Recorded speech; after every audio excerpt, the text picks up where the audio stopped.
Hello, Facebook Live du mercredi. Ravi de vous retrouver. Comme d'habitude, je vais attendre que les premiers se connectent. J'espère que vous avez passé une très belle semaine, que le business était au rendez-vous, que tout s'est bien passé entre le soleil, la pluie, etc. N'hésitez pas à me faire un petit coucou pour que je sache que les premiers sont bien connectés. Et au répondre à la demande, en fait, nous allons voir comment formaliser une offre, puisque j'étais en pleine réflexion et je vous ai posé la question. Il y a deux sujets qui sont ressortis. Celui-là est le premier, donc on va commencer par le premier. Alors, formaliser une offre, en gros, il y a deux clés. Deux clés. Et je vais vous amener à réfléchir à la façon dont vous allez pouvoir mettre en place ces deux clés, bien entendu. Alors, pourquoi d'abord, bien entendu, c'est pourquoi c'est important. Je vois mon compteur qui défile, donc je sais que les premiers sont arrivés. Pourquoi c'est important de... Ah ben, je vois même un cœur, merci. Pourquoi c'est important de formaliser une offre? Bien, tout simplement parce que le fait de mettre à plat votre offre, d'avoir une offre claire et lisible, c'est ce qui va vous permettre de la vendre. Que vous vendiez, bien entendu, des produits ou des services, bien sûr. Donc, le but de la manœuvre, il faut que j'arrête de dire ça, c'est un mot qui revient souvent en ce moment chez moi, une expression, presque un tic verbal. Le principe même, quand vous avez créé votre activité, c'est d'en vivre.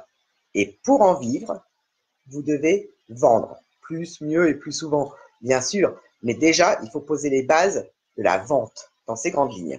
Donc, formaliser une offre, ça veut dire quoi? Ça veut dire que même quand on est compétent dans son domaine d'activité, même quand on connaît sur le bout des doigts son cœur de métier, on n'a pas forcément l'âme d'un vendeur ou d'un commercial.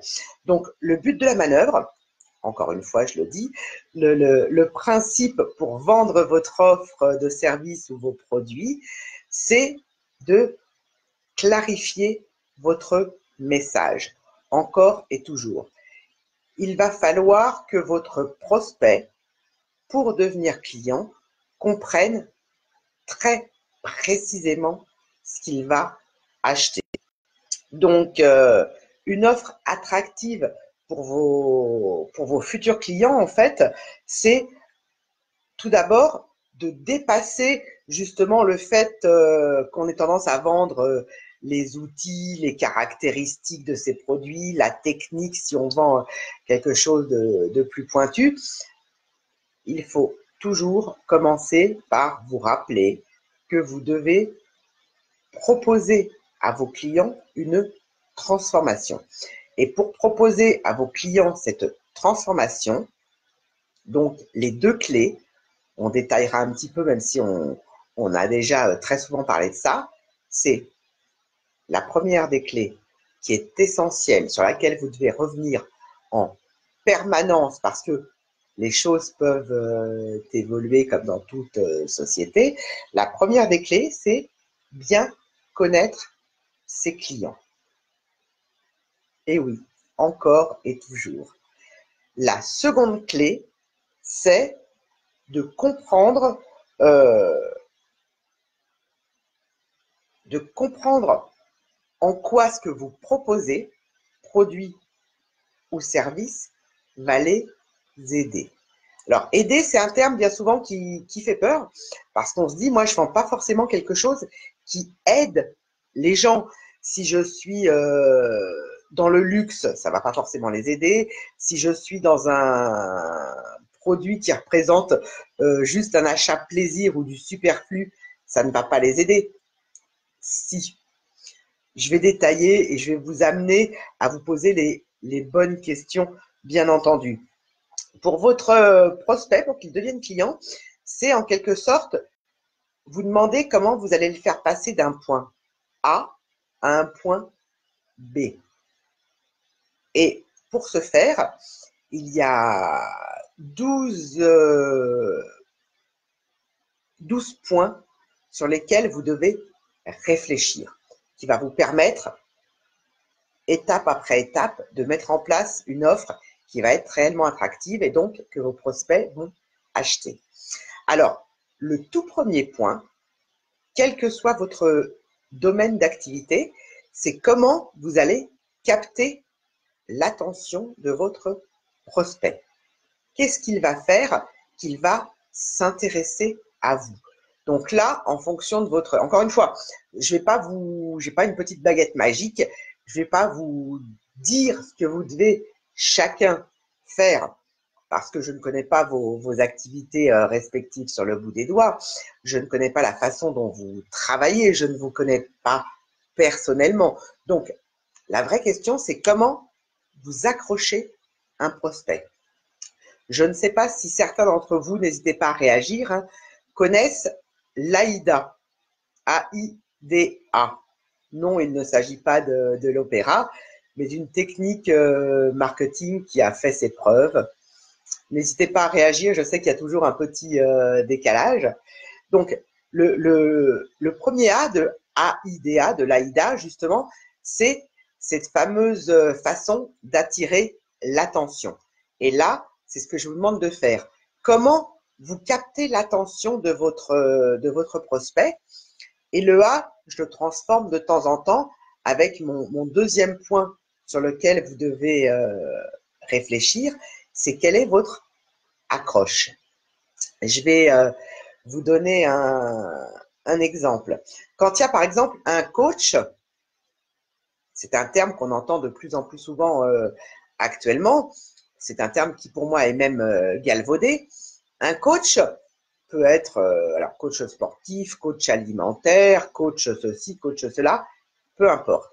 Il y a une chose, à mon sens, qui fait une réelle différence, même si ce n'est pas ce que vous vendez, c'est la certification. Donc, c'est peut-être un mot que vous devez employer quand vous êtes coach certifié pour déjà interpeller. Je vous donne ça comme exemple. Dans mon cas, pour faire mouche et interpeller mes interlocuteurs, j'ai deux façons de faire. Hein. C'est soit la façon dont mes clients m'appellent. Ils m'ont souvent dit que j'étais un aspirateur à erreur. Donc, c'est une phrase que je réemploie. Donc, que disent de vous vos clients? Moi, je suis un aspirateur à erreur et un catalyseur de la réussite puisque je les pousse à sortir le meilleur d'eux-mêmes pour vendre plus, mieux et plus souvent. Donc là, je vous donne des exemples. Donc vous, qu'est-ce que vous pourriez trouver pour attirer l'attention et et le terme que vous pourriez trouver qui accroche votre prospect? Réfléchissez à ça, demandez à votre entourage personnel ou professionnel. Il faut à chaque fois reprendre le vocabulaire de vos clients. C'est important et surtout, ça veut dire que vous allez avoir un premier point d'intérêt commun avec eux. Donc, réfléchissez, un, à comment attirer leur attention et deux, quelle va être votre accroche. C'est presque, vous savez, le terme de baseline, de la réclame sur la pub. Ça fonctionne exactement de la même façon. Je vous avais dit que dans mon cas, j'avais deux exemples pour imager mes propos qui me viennent en tête par rapport à moi, puisque c'est le sujet forcément que je connais mieux. Mais encore une fois, c'est pour orienter vos réflexions. J'ai une petite phrase qui fait mouche à tous les coups. Je l'ai encore utilisée hier. C'est fabuleusement multiple et précieusement unique. Voilà ma définition. Alors, c'est une phrase que je traîne depuis mes 15 ans, que j'avais sortie une fois, qui a impacté tout de suite, donc je réutilise. Donc, trouvez vos propres phrases, trouvez ce que vous pouvez dire. N'hésitez pas toujours à être, encore une fois, percutant, à interpeller. Donc, un, comment allez-vous capter l'attention de votre prospect? Deux, quelle va être votre accroche? Ce sont les deux premières étapes sur lesquelles vous devez réellement réfléchir. Vous allez trouver, posez-vous les questions, demandez-vous comment ont réagi les gens à telle ou telle phrase que vous avez sortie. Est-ce que les gens réagissent à un visuel, si vous vendez quelque chose de visuel, un produit notamment? Est-ce qu'ils réagissent quand vous leur parlez d'argent? Est-ce qu'ils réagissent quand vous leur parlez santé? Donc, essayez de construire ces deux premiers points autour de votre personnalité, bien sûr, et de votre activité. C'est primordial. Ensuite, j'ai commencé à en parler un petit peu quand je vous ai parlé de points d'intérêt communs. C'est comment allez-vous créer du lien avec votre prospect. Pour formaliser votre offre, pour avoir un message clair qui va rendre votre produit ou votre service que vous avez à vendre attractif, c'est réellement le lien que vous allez créer. On dit souvent que, enfin, pour beaucoup de monde, la vente, ça fait peur, la prospection, ça donne des sueurs froides, alors qu'en fait, la vente n'est ni plus ni moins qu'un échange de bons procédés. Et pour vendre, il faut avoir justement créé du lien, entretenir le lien qu'on a créé et instaurer une réelle relation de confiance. Alors, comment vous créez du lien avec votre prospect, vous? Est-ce que c'est en face à face, en échangeant? Est-ce que c'est en écrivant sur le blog de votre entreprise si vous en avez un? Est-ce que c'est en faisant des vidéos? Est-ce que? Donc, dans votre cas, comment allez-vous faire pour créer ce fameux lien? Est-ce que vous leur donnez des petits conseils, des astuces, des bonnes pratiques à suivre? Poussez la réflexion et l'idéal étant de faire matcher votre personnalité avec le produit ou le service que vous proposez. Parce que votre activité, quelque part, je vais dire c'est vous. C'est pas tout à fait vous. Mais votre activité doit avoir les mêmes valeurs, doit véhiculer les valeurs qui sont importantes pour vous. Donc, comment vous créez du lien avec votre prospect? C'est une des clés pour vendre plus, mieux et plus souvent, ne l'oubliez jamais. Ensuite, pour continuer cette réflexion, pour vous amener à formaliser votre offre, se vendre, c'est, j'en suis à combien? La quatrième, c'est quelle est votre promesse? Ça vous parle, la promesse? Je vais prendre un exemple. Un vendeur de machine à laver. Un vendeur de machine à laver, oui, on sait tous qu'une machine à laver le linge, on va mettre du linge sale dedans, on va ressortir du linge propre. Mais est-ce que réellement, quand on achète une machine à laver, on se dit c'est super, mon linge va être propre? Non. Sinon, on en serait resté au lavage à la main, comme autrefois, à frotter dans un lavoir, par exemple. C'est quoi la promesse d'une machine à laver? C'est oui, de vous rendre, bien entendu, votre linge propre, mais c'est surtout de vous faire gagner du temps, parce que vous n'aurez pas justement à aller vous-même vous occuper de prendre votre linge, de mettre de la lessive, de l'eau, de frotter, etc. Donc, la machine à laver, la promesse que le vendeur de machine à laver vous fait, c'est que vous allez avoir, oui, un outil, mais surtout, vous allez avoir un gain de temps. Donc, c'est ça la promesse. Donc, trouvez comment ce que vous vendez va transformer, encore une fois, la vie de votre client. La transformation, c'est un terme que vous devez toujours avoir en tête. Mon client part d'un point A, d'une problématique, quel que soit le produit, encore une fois, ou le service que vous vendez, et je vais, par différentes étapes, résoudre sa problématique et l'amener au point B. Donc, tout à l'heure, quand je vous parlais de bien connaître évidemment votre cible et de savoir en quoi vous pouvez l'aider, c'est exactement ça. D'où part votre prospect et où il veut aller. Même quand vous vendez, encore une fois, du luxe, du superflu, du plaisir, des voyages, etc. C'est pas de l'aide dans le sens où c'est vital pour lui. Quoique, Quand on a besoin de vacances, le fait de pouvoir s'aérer la tête, ça peut devenir vital. Mais vous voyez où je veux en venir. Donc, travaillez sur cette promesse que vous faites, sur la transformation que votre client va vivre. Je vous avais déjà donné l'exemple de la compagnie aérienne, puisque je viens de parler de voyage. Vous achetez un billet d'avion. Oui, vous vous déplacez d'un point A à un point B. Si c'est pour le business, ça vous facilite la vie parce que le fait de vous déplacer en avion, vous allez, là encore une fois, gagner du temps. Le temps, c'est de l'argent pour un entrepreneur, etc., etc. Vous allez en plus pouvoir travailler dans l'avion en fonction de la distance que vous parcourez, etc. Quand c'est dans le cadre d'un voyage, c'est pas juste un billet d'avion et un déplacement que vous achetez. C'est quelque part le rêve, le bien-être, le plaisir, le fait de vous aérer la tête, etc. Donc, essayez systématiquement de transposer votre offre avec le point de départ, le point A, le point d'arrivée, le point B, et la transformation que va vivre votre client. D'accord? Le cinquième point qu'il faut étudier très précisément quand vous voulez avoir une offre attractive et la vendre simplement, et encore plus si vous ne voulez pas avoir à la vendre, mais qu'elle s'achète simplement, parce que ça, c'est la petite cerise sur le gâteau. Ça vous évite de faire un pitch commercial en permanence parce que c'est insupportable d'avoir quelqu'un en face de soi qui insiste acheter, acheter, acheter. Le but de la manœuvre, il faut que j'arrête de dire cette expression, c'est que ça soit fluide. Quand vous faites une vente, ça doit être transparent.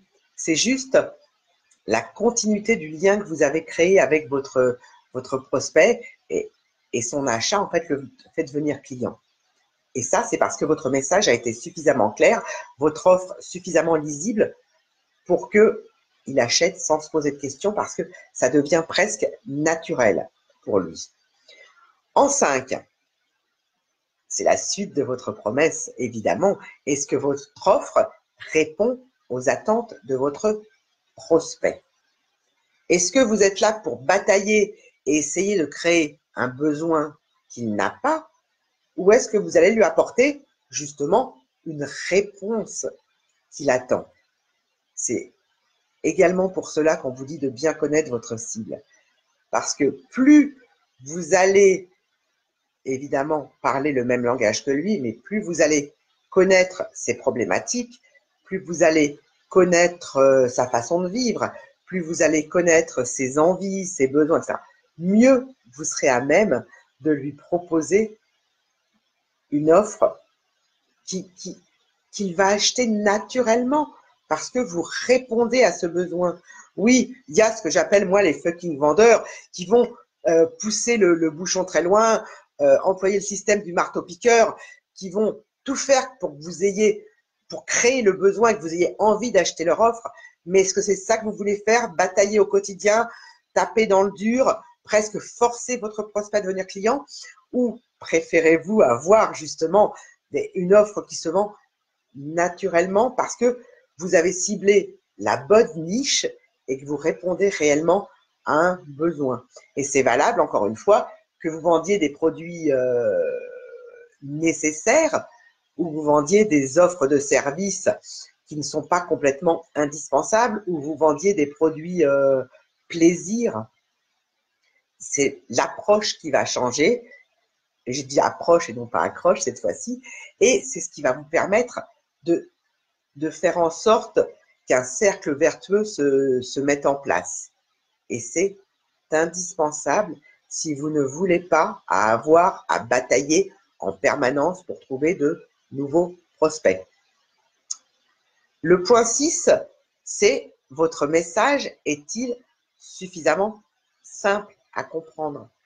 Est-ce que votre prospect que vous avez en face de vous, en ligne ou en réel, est obligé de se creuser la tête, de traduire ce que vous lui dites? Est-ce qu'il doit faire des efforts pour comprendre ce que vous avez à vendre? Ou alors est-ce que c'est simple pour lui? Et plus vous allez clarifier votre message, plus vous allez le simplifier, plus vous ferez de ventes. c'est mathématique, hein. Moins vous aurez à vous battre. Donc forcément, moins vous vous battez, plus vous pouvez travailler sereinement et plus les résultats parlent d'eux-mêmes. Tout simplement. C'est un point essentiel. Il ne sert à rien d'essayer d'embrouiller votre prospect. Vous en avez comme ça qui essaye de noyer le poisson, de vous donner plein de caractéristiques, etc. Ça ne sert à rien. Oui, les caractéristiques, je vais reprendre l'exemple de mon lave-linge, un lave-linge qui va consommer moins d'énergie qu'un autre, c'est bien, mais c'est pas ce que vous allez acheter en priorité. C'est le fait que vous gagnez du temps. Encore une fois, c'est le bénéfice que vous allez retirer de votre achat qui va être le facteur déclencheur. Souvenez-vous du live sur les facteurs déclencheurs. Donc, tout ça, c'est très important à garder en tête. Et plus votre message va être simple à comprendre, plus, et là j'arrive au point 7, votre futur client va comprendre les bénéfices qu'il va retirer de son achat. Je reprends mon exemple de machine à laver, hein. Une machine à laver, c'est quoi? C'est effectivement un outil qui va vous faire gagner du temps. Vous avez une problématique, c'est que vous avez du linge sale, vous voulez qu'il ressorte propre, mais vous ne voulez pas passer 2 heures à frotter comme un âne votre linge à la main, à penser que là, il y avait une tâche, donc je regarde là, est-ce que la tâche est bien partie? Non, je refrotte, etc. Non, ça, c'est la machine qui va s'en charger. Je vous parle de la machine à laver. Je pourrais aussi vous parler de la lessive. La lessive liquide, la lessive en capsule, la lessive en poudre, etc.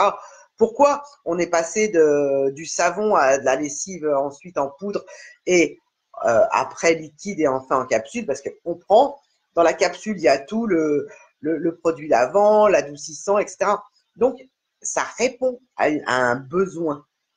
Et c'est simple parce que le bénéfice va parler à la personne qui veut acheter. Donc, quels sont les bénéfices que vos clients vont obtenir en achetant vos produits ou vos services? Ça, c'était mon point 7. Mon point 8, enfin le mien et ceux de toute personne qui vend de manière sereine au quotidien sans se faire des nœuds à l'estomac et donc qui vit de son activité. Le point 8, c'est pour faciliter encore plus la vente, pour faire perdurer cette relation de confiance, avez-vous collecté des témoignages? Oui, alors il y a des métiers où on se dit il vaut mieux travailler dans l'ombre, j'accompagne les gens, ils n'ont pas forcément envie que je mette au grand jour leurs problématiques, etc. Mais il y a différentes façons. Donc, pensez aux témoignages que peuvent vous apporter vos clients. J'ai acheté un bijou, il est super, il y a des pierres qui apportent des bénéfices sur le corps, etc. Si vos clients ont témoigné, que ce soit en vous remerciant, que ce soit en parlant de leur transformation, n'hésitez pas à collecter les témoignages. Et si ils ne vous donnent pas des témoignages spontanés, n'hésitez pas à leur en demander.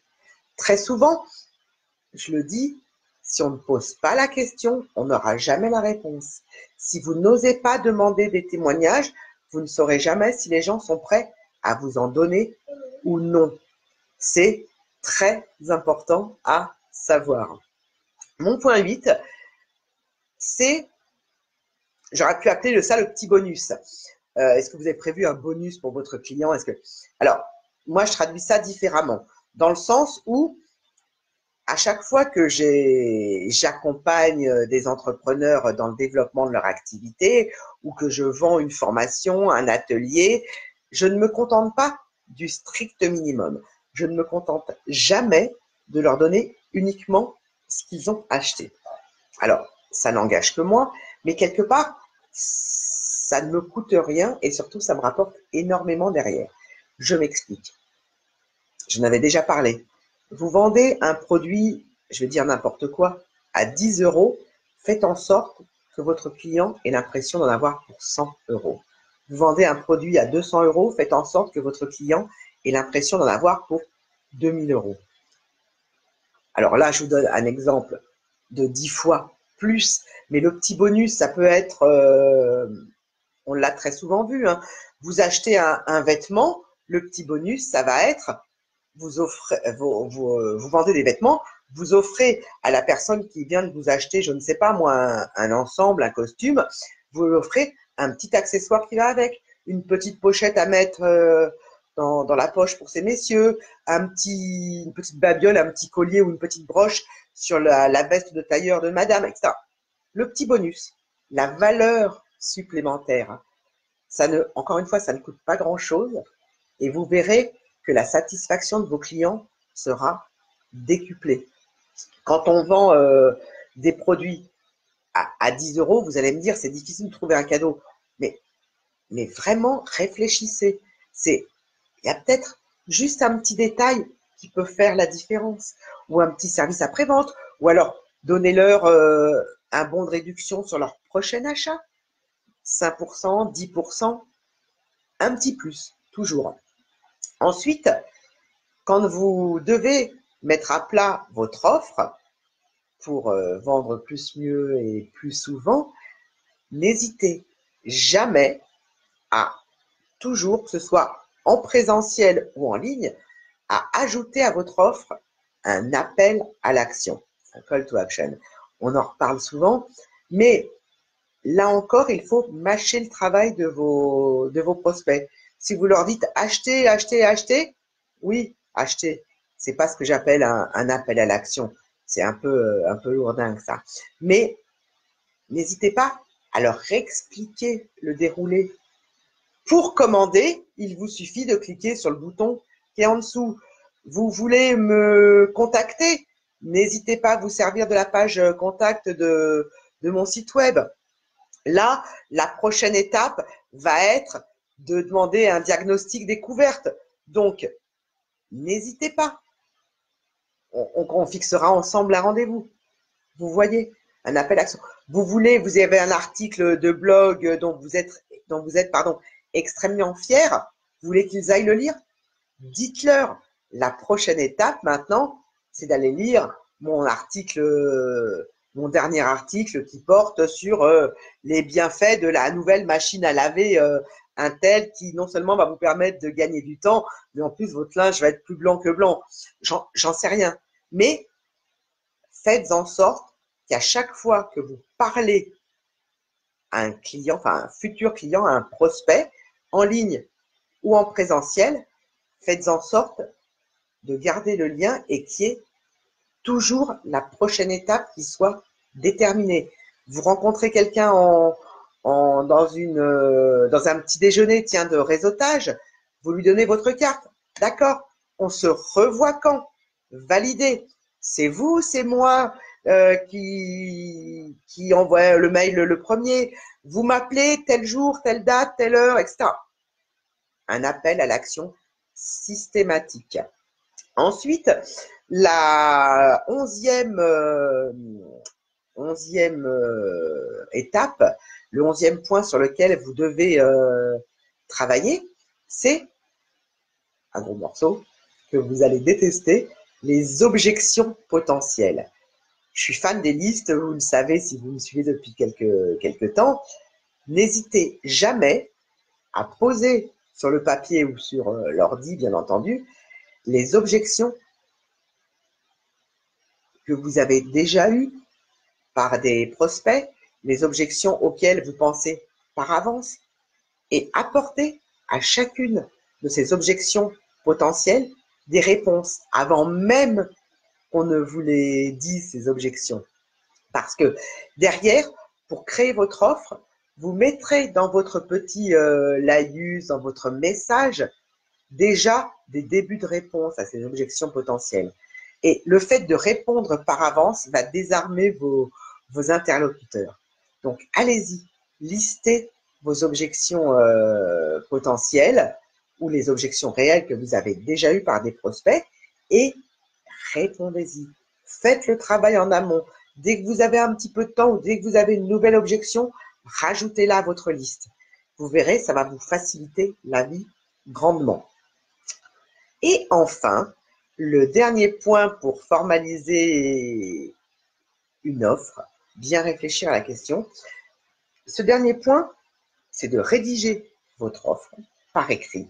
Même si vous êtes un pro du bagou, vous avez du bagou et que vous vendez uniquement en one-to-one avec un prospect face à vous, etc. N'hésitez jamais à rédiger votre offre et surtout, c'est là l'essentiel, à la relire à voix haute. Et vous allez vous rendre compte qu'en lisant à voix haute, il y a des choses qui passent bien, d'autres qui passent moins bien. L'autre exercice que vous pouvez faire, si vous n'êtes pas seul à ce moment-là, c'est de lire votre offre, de lire votre message à quelqu'un de votre entourage pour qu'il n'y ait pas d'enjeu. Votre mari, votre femme, vos enfants, vos amis, et leur demander ce qu'ils entendent dans un premier temps et surtout ce qu'ils comprennent. Est-ce que ça leur parle? Est-ce que c'est clair? Est-ce que c'est simple? Est-ce qu'ils ont envie d'acheter? Voilà le 12e point. Bien entendu, comme je le disais, formaliser une offre pour qu'elle s'achète plutôt qu'on ait à la vendre en se battant en permanence, c'est du travail. Mais là, avec ces 12 points à éclaircir, vous avez presque la checklist complète des sujets sur lesquels vous devez travailler, les sujets que vous devez clarifier, auxquels vous devez penser. Donc maintenant, au boulot. Voilà. Bien entendu, comme d'habitude, n'hésitez pas à reprendre ces vidéos en replay et à travailler chacun des 12 points, mais surtout, n'oubliez jamais les 2 clés essentielles de départ, hein, à savoir connaître votre cible et bien entendu, savoir en quoi vous pouvez aider votre client. Bon, après, il y a encore un petit peu de boulot, je ne vous le cacherai pas. Je vous souhaite une très belle semaine, remplie de belles affaires, bien sûr, de ventes.